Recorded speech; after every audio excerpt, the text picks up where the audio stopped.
میں رسول اللہ صلی اللہ علیہ وآلہ وسلم کی سواری پر آپ صلی اللہ علیہ وآلہ وسلم کے پیچھے بیٹھا ہوا تھا، سوا کجاوا کے آخری حصہ کے میرے اور حضرت صلی اللہ علیہ وآلہ وسلم کے درمیان کوئی چیز حائل نہیں تھی۔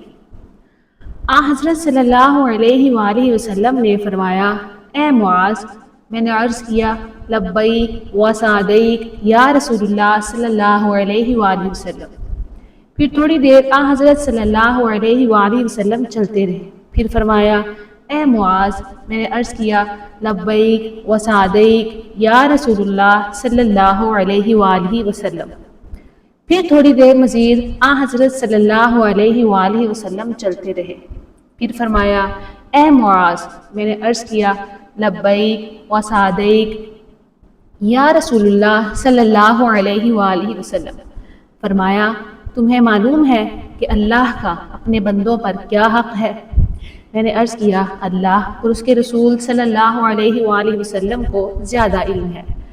فرمایا، اللہ کا بندوں پر یہ حق ہے کہ وہ اللہ ہی کی عبادت کرے اور اس کے ساتھ کسی کو شریک نہ ٹھہرائیں۔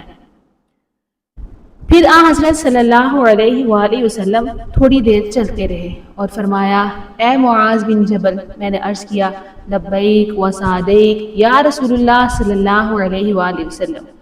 فرمایا، تمہیں معلوم ہے کہ جب بندے یہ کر لیں تو ان کا اللہ پر کیا حق ہے؟ میں نے عرض کیا، اللہ اور اس کے رسول صلی اللہ علیہ وآلہ وسلم کو زیادہ علم ہے۔ فرمایا کہ بندوں کا اللہ پر یہ حق ہے کہ وہ انہیں عذاب نہ دے۔